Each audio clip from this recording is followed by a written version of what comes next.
ನಾವು 1997 ಅಲ್ಲಿ ಬೆಂಗಳೂರು ಬಂದಾಗ ಏನೂ ಇರಲಿಲ್ಲ. ನಾವು ಬರಿಗೈ ದಾಸನಾಗಿ ಬಂದ್ವಿ, ತುಂಬಾ ಕಷ್ಟದಲ್ಲಿ ಬಂದ್ವಿ. ಯಾವುದೋ ಒಂದು ಮುಖಾಂತರ ನಮಗೆ ಸೇವೆ, ದೇವರು ನಮಗೆ ಸುವಾರ್ತೆ ಸಾರಿ ಯಶವಂತಪುರದಲ್ಲಿ ಒಂದು ಸಭೆ ಇದೆ ಅಂತ ಹೇಳಿದ್ರು. ನಾನು ಹುಡ್ಕೊಂಡು ಹೋದೆ. ಸಭೆಗೆ ಹೋದಾಗ ಅಲ್ಲಿ ದೇವ್ರನ್ನ ಕಂಡುಕೊಂಡೆ, ಯೇಸು ಸ್ವಾಮಿ ಅಲ್ಲಿ ನಾವು ತಿಳ್ಕೊಂಡ್ವಿ. ಆ ಸಭೆನಲ್ಲಿ ಕಾಲು ಯಾವಾಗ ಇಟ್ನೋ ಬರೀ ಅವೈಲ್ ಚಪ್ಪಲಿ ಇತ್ತು. ಯಾಕೊಬ್ಬನು ಒಡೆ ದಾಟ್ಬೇಕಾದ್ರೆ ಒಂದು ಕೋಲ್ ಇತ್ತಂತೆ, ಆದ್ರೆ ಅವ್ನು ಸಾಕ್ಷಿ ಹೇಳ್ಬೇಕಾದ್ರೆ 2 ಪಾಳ್ಯಕ್ಕೆ ಒಡೆಯಾದ ಅಂತ ಹೇಳಿದ್ರು. ನಾನು ಆ ಸಭೆ ಒಳಗಡೆ ಕಾಲಿಟ್ಟಾಗ ಏನು ಇಲ್ಲದೆ ಒಬ್ಬ ಅನಾಥ ವ್ಯಕ್ತಿಯಾಗಿ ಒಳಗಡೆ ಹೋದೆ. ನಿರ್ಗತಿನಂಗೆ ಆಗಿದೆ, ಯಾವುದೇ ಒಂದು ಭರವಸೆ ಇಲ್ಲದೆ, ನಿರೀಕ್ಷೆ ಇಲ್ಲದೆ ಹೋಗಿದೆ. ಆ ಸಭೆಯಲ್ಲಿ ನನ್ನ ಜೀವಿತವನ್ನೇ ಪರಿವರ್ತನೆ ಮಾಡ್ತು. ನಮಗಾಗಿ ಪಾಸ್ಟರ್ಮನ್ನ ನಾನು ಅವ್ರನ್ನ ಮೀಟ್ ಮಾಡಿ ಅವರ ಮುಖಾಂತರ ನಮ್ಮ ಜೀವಿತದಲ್ಲಿ ಬದಲಾವಣೆ ಆಯಿತು.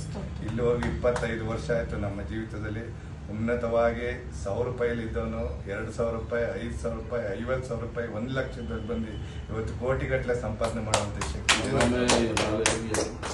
ಅದರಿಂದ ಕರ್ತನು ಉನ್ನತವಾಗಿ ಕಾರ್ಯ ಮಾಡೋಣ.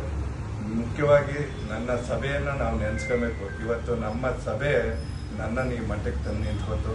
ನಾನು ಇವತ್ತು ಈಗ ಇರುವುದೇ ನನ್ನ ಸಭೆಯಲ್ಲಿ ಮಾಡುವಂಥ ಪ್ರಾರ್ಥನೆ ಮತ್ತು ಪಾಸ್ಟಪ್ಪನ ಒಂದು ಮಾತು ಇವತ್ತು ನನ್ನ ಜೀವಿತವನ್ನೇ ಬದಲಾವಣೆ ಮಾಡಿದೆ.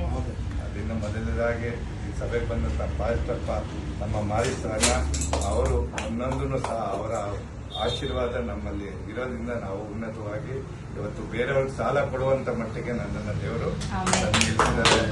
ನಿರೀಕ್ಷೆ ಇಲ್ಲದಿರೋದನ್ನ 2 ಮನೆ ಪರ್ಚೇಸ್ ಮಾಡಿದೆ, ಕೋಟಿಗಟ್ಟಲೆ ಮನೆನ ನಾನು ತಗೊಂಡೆ. ನಿರೀಕ್ಷೆ ಒಂದು ಕಾರ್ ತೆಗೆದುಕೊಳ್ಳೋಕೆ ಆಗದೆ ಇರೋನ್ನ ಮರ್ಸಿಡೀಸ್ನ ಬುಕ್ಕಿಂಗ್ ಮಾಡೋನ್ಗೆ ದೇವರು ನನಗೆ ಆಶೀರ್ವಾದ. ಇದೆಲ್ಲ ಯೇಸು ಸ್ವಾಮಿ ಕೊಟ್ಟಂತ ಒಂದು ಕೃಪೆ ಹೊರತು ನಮ್ಮಿಂದ ಏನು ಮಾಡೋಕ್ಕಾಗಲಿಲ್ಲ.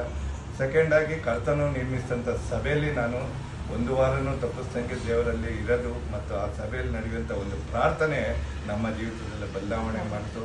3ನೇದು ಪಾಸ್ಟಪ್ಪ 2007 ಮಾರ್ಚ್ 6ನೇ ತಾರೀಕು, ಅದು ಇನ್ನೂ ನೆನಪಲ್ಲಿಟ್ಟಿದ್ದೀನಿ.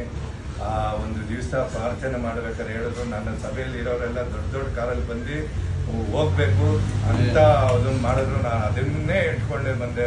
ಕರ್ತನು ಇವತ್ತು ನನ್ನನ್ನು ಅದೇ ಥರ ನನ್ನ ಮೇಲೆ ನಿಲ್ಲಿಸಿದ್ದಾರೆ. ಎಲ್ಲ ಯೇಸುವೆ ನೀನು ಮಾಡಿದಂಥ ಒಂದು ಕೃಪೆ ಸ್ವಾಮಿ ಅಪ್ಪ. ಏನು ಇಲ್ಲದೆ ಒಂದು ಗೋಲ್ ಇಟ್ಕೊಂಡು ಹೋದಂಥ ಯಾಕೊಬ್ಬನನ್ನು ಉನ್ನತಕ್ಕೆ ತಂದೆ. ಅದೇ ಥರ ಅದೇ ವಾಕ್ಯ ನನಗೂ ಸಹ ಬರಿಗೈಲಿ ಬಂದಂಥವ್ರನ್ನ ನನ್ನನ್ನು ಸಹ ಎಲ್ಲವನ್ನು ಆಶೀರ್ವಾದ ಮಾಡಿದೆ ಸ್ವಾಮಿ. ಇದೆಲ್ಲ ನಿನ್ನ ಕೃಪೆ ಸ್ವಾಮಿ.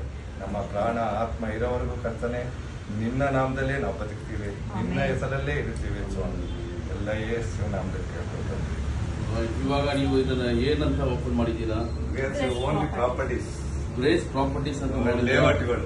ಅಲ್ಲಿ ಗ್ರೇಸ್ ಲೇಔಟ್ಸ್ ಮಾಡಿದ್ರ, ಮತ್ತೆ ಇನ್ನೊಂದ್ ಕಡೆ ಗ್ರೇಸ್ ಎಂಟರ್ಪ್ರೈಸ್ ಅಂತ ಮಾಡಿದ್ದೀರಾ? ಗ್ರೇಸ್ ಎಲ್ಲ ಗ್ರೇಸ್ ಗಾಸ್ಪೆಲ್ ಚರ್ಚ್ಗೆ ಬಂದು ದೇವರ ಗ್ರೇಸ್ ಇಂದ, ದೇವರ ಕೃಪೆಯಿಂದ ಇವರಿಗೆ ಸಹಾಯ ಮಾಡಿ ಆಶೀರ್ವಾದ ಮಾಡಿದ್ದಾರೆ. ಇವರಿಗೆ ಸಹಾಯ ಮಾಡಿದಂತ ದೇವರು, ಆಶೀರ್ವದಿಸಿದಂತ ದೇವರು ಕರ್ತನ ಖಂಡಿತವಾಗಿ ನಿಮ್ಮ ಒಬ್ಬೊಬ್ಬರಿಗೂ ಆಶೀರ್ವಾದ ಮಾಡೋರಾಗಿದ್ದಾರೆ.